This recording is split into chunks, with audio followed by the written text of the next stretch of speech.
Your drawings won't sell.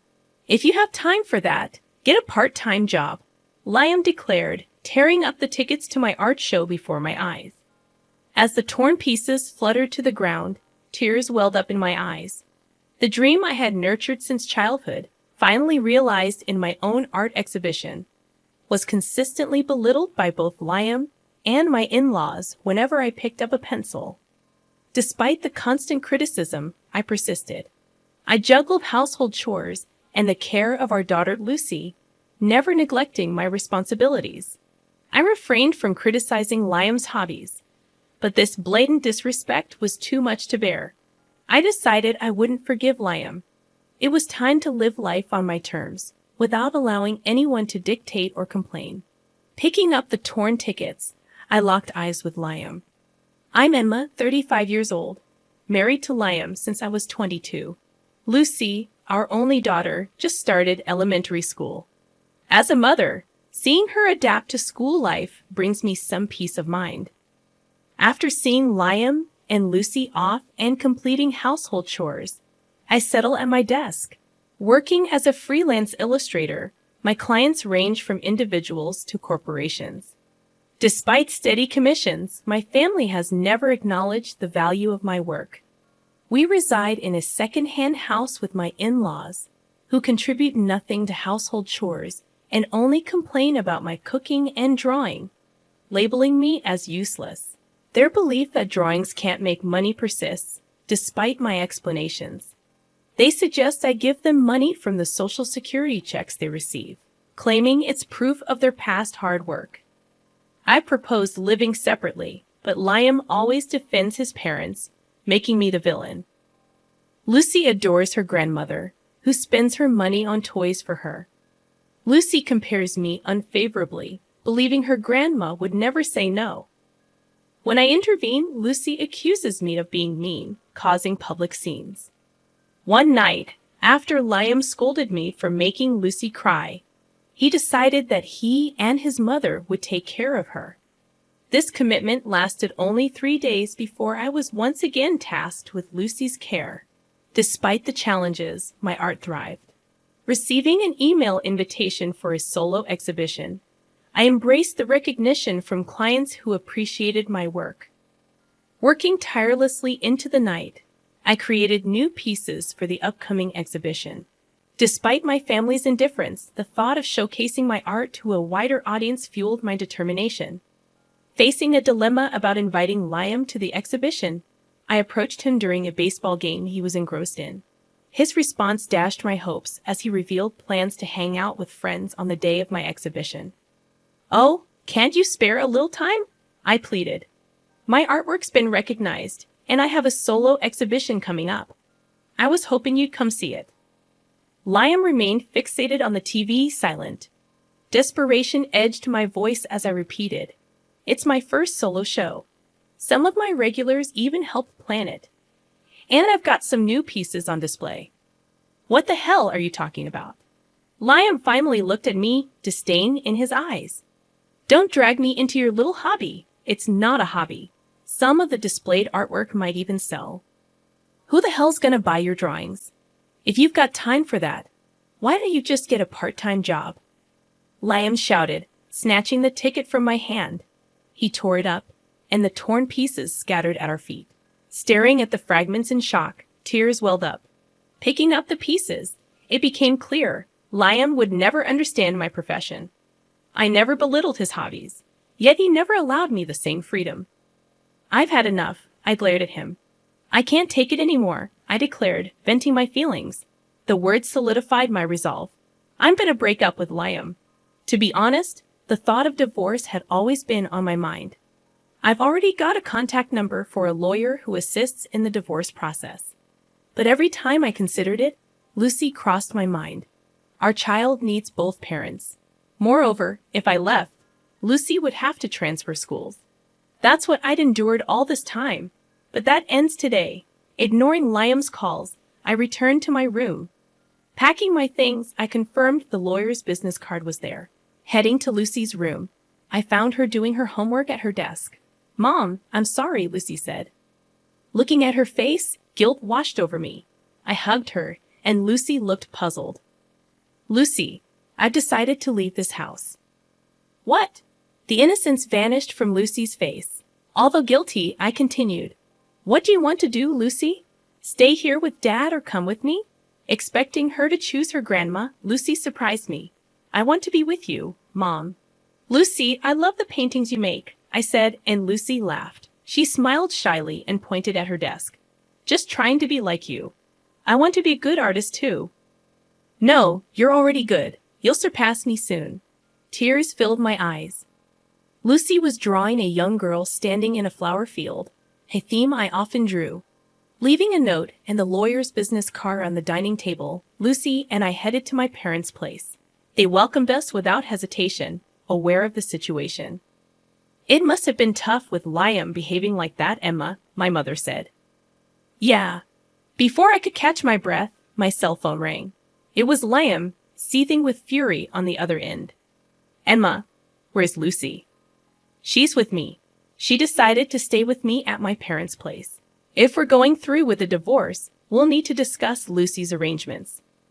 Though I aimed to shield Lucy from confusion, I yearned to seek support from my parents before navigating the divorce process. Surprisingly, Lucy opted to accompany me. Dad, do you want to talk? Yes. I handed the phone to Lucy, and Liam's tone softened instantly. Lucy, are you okay? Yeah, Dad. I'm sorry, but I want to be with Mom. Why would you say that? Staying with her will make you unhappy. Come back home. Dad, that's not true. Lucy replied calmly, revealing a surprising maturity. Mom tried her best all the time. I've seen it.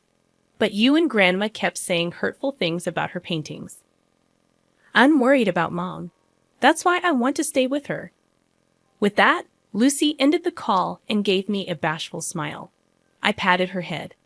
Although it seemed we had no allies in that house, Lucy had been watching. In the following days, Liam bombarded my parents' home with calls and letters, all demanding Lucy's return. It's okay. Everything will be all right. Yeah, thanks, Mom. I continued my work as an illustrator, maintaining a calm demeanor while working from my parents' place. Unlike my in-laws, my parents contributed to household chores, and we supported each other. Naturally, I spent more time with Lucy. She asked me to teach her how to draw and help her with her studies, and I always responded with a smile. Alongside household chores, my art also demanded my attention. Still, I never mistreated Lucy, who had chosen to stay with me. As the day of my solo exhibition approached, my father couldn't attend due to work, but I decided to take my mother and Lucy. Then, one day, a knock echoed at my parents' front door. Lucy eagerly ran to answer it, but halted abruptly, returning to me in a frightened voice, Mom, Dad's here. I had anticipated Liam might show up in person eventually. I took a deep breath. I had no intention of letting him in or even opening the door. I planned to send him away immediately. What do you want? I tried to sound as cold as possible. To my surprise, Liam's reply was, Emma, please come back. I was wrong. What are you trying to do? I asked. His sincerity seemed genuine. In a weak voice, Liam continued, My parents aren't doing anything. They're just eating fast food, and the laundry's been piling up since the day you left. It seemed my expectations were coming true. With Liam out for work most of the time, this situation must be challenging for him. Wearing wrinkled clothes repeatedly and unable to maintain a tidy appearance, finding new jobs was likely difficult. The house was descending into chaos. Please help me out. I wasn't doing anything in that house either, right? I let out a sigh. Your mother said I was a wife who didn't even do housework. You agreed so too. I was wrong. My mom claimed she was doing all the housework, and I believed her. I was fooled. He spoke as if he were a victim, despite joining my mother-in-law in bad-mouthing me.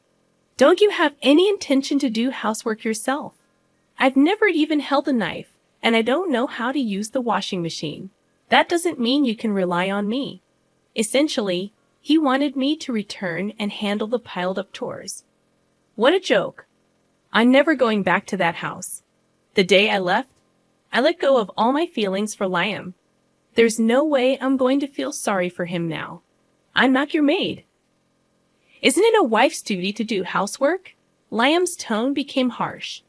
Beyond exasperation, I calmly responded, I don't want to be your wife anymore. Every morning, I rose early to prepare your lunch, yet never received a word of gratitude from you. There were days when the disappointment cut deeper upon seeing the untouched lunch. I diligently hung the laundry and ironed them to perfection, striving for a wrinkle-free result. Do you understand? I've been carrying out these chores 365 days a year without a single thank you. So what's your point? Isn't that what wives are supposed to do? If there had been gratitude, we could have been a normal couple. I feel more strongly now that we'll never truly understand each other. Liam didn't get it, and he didn't want to. He was just temporarily down on his luck. Deep down, he hasn't changed. I'm going to live on my own strength. You should try hard on your own too. Hey, Emma. Liam continued, but I ignored him and returned to the living room. Despite Liam banging on the door, he eventually seemed to give up and left. My exhibition turned out to be reasonably successful. Walking around the venue hand in hand with Lucy, my mother beside us, she pointed to a visitor and remarked, Isn't that Liam? Ha! I was taken aback. Facing Liam directly would be awkward, and it might bother Lucy. With these thoughts, I observed the visitor's face. He wore his hat low, but it was unmistakably Liam. Mom, watch Lucy for me. All right. I left Lucy with my mother and approached Liam, speaking quietly to avoid disturbing others. What are you doing here? Have you really made painting your job? His tone lacked spirit, and his clothes appeared wrinkled and unkempt. Liam's eyes briefly met mine. But you're not selling any, right? Look over there. I pointed to a certain corner of the venue. The painting on the wall is a new piece. Below it, it shows sold. That painting's already been snagged by a private collector, and it has a price tag. Want to know how much? No, I'm good. Liam took a step back, looking startled. The sight of my artwork being sold seemed to shock him. Excuse me, do you have a moment? A local newspaper reporter approached, expressing their intent to feature the exhibition in an upcoming article, along with an interview. For freelancers, networking is crucial, and this was a welcome opportunity. Liam's eyes widened. You're really making it big, aren't you? Well, let's just say I make more than you do, I replied matter-of-factly. Liam looked flustered, letting out a groan. He seemed to grasp the reality that our incomes were just enough to get by, and his parents' social security checks weren't the financial cushion they believed them to be. Emma, you're really something. What are you talking about now? I walked away from Liam, but he followed closely. Emma, let's start over. Paint as much as you want. I'll help with the chores. Please come back. I didn't respond. His plea felt too self-serving, leaving me dumbfounded. Then I noticed someone watching, a ragged-looking couple. It was Liam's parents. Standing in front of my sold painting, their eyes darted between the sold sign and me. They didn't even glance at the artwork. They were simply astonished that my paintings could turn into cash. Liam, how did you get in without the ticket? When I told them I'm the husband of the illustrator, they let me in. You mean ex-husband?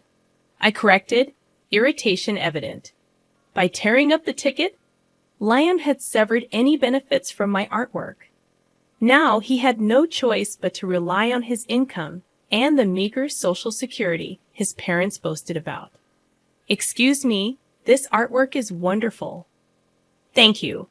Another customer complimented, leading to another painting being sold. Liam and his parents stood there, visibly stunned. From the next day, relentless calls from Liam flooded in. Dad, what the heck happened? I wonder what should we do? His attempts to reconcile were unprecedented. After some thought, I reported Liam to the police as a stalker. Despite receiving a warning, Liam persisted with his calls and stalking, resulting in police custody. Me, a stalker? You gotta be kidding. I'm her husband. That was his futile argument, considering we were already divorced. His parents, embarrassed and feeling the judgmental gaze of their neighbors, distanced themselves from Liam as if fleeing. Regardless of where they went, rumors followed. My family never approved of my job. That must have been tough, I shared during an interview. I'd opened up about the agony of not receiving recognition for my work from Liam and his parents. The headline in the local paper read, "Rising Star Creator, a Tragic Heroine." Despite adversity, she continued drawing. Looking at the article, it felt as though it was about someone else. Being labeled a tragic heroine wasn't as glamorous as it sounded. It was indeed challenging. However, things had changed for the better. I now had my daughter, my parents, and fans who appreciated my work. Liam, the very thing you rejected, had this much power. Thanks to the feature in the local paper, my reputation as an author improved. I started receiving more work and could support my daughter on my income alone. Staying at my parents' house felt uncomfortable, so I rented an apartment near my daughter's school. My parents seemed disappointed, offering, "You can always stay with us. You've been through a lot in that house." "Thanks, but it's my life," I said, reminding myself not to rely on others, a lesson taught by Liam and his parents. I'm going to take that lesson to heart. One day, my daughter brought a friend home from school. Adjusting well after transferring, despite the inconveniences caused by my circumstances, she proudly introduced me. "My mother's an artist." "That's so cool." Since moving, my daughter sounded more mature. She switched from calling me mom to mother and began practicing drawing more seriously. Previously, she doodled random drawings, but now she showed interest in the tools I used for work and spent more time watching me. "I'm gonna be like you, mother." "Really? That makes me happy. Want to try using this pen?" "Really?" She blushed with excitement, reminding me of the joy I felt when I got new art supplies. Like mother, like daughter. At first, Lucy couldn't draw a straight line. Every attempt resulted in warped lines, creating a jumbled mess. However, after many tries, Lucy's drawings started to resemble actual pictures, and her use of paints and colored pencils showed promise. Apparently, she was one of the best artists in her class. "Look at this," the teacher complimented her drawing. "Really? Let me see." I was truly amazed. Witnessing my daughter's growth made me incredibly proud. I had only taught Lucy the basics, breaking down the human body into sections for easier drawing and explaining the relationship between light and shadow. Beyond that, she must have learned by watching me work or studying my finished paintings. Lucy might be even more talented than me, and I honestly believed it. Lucy gave a shy smile, expressing her determination. I'm going to keep on drawing for Lucy, for my fans, and most importantly, for myself, who never gave up on art no matter the circumstances.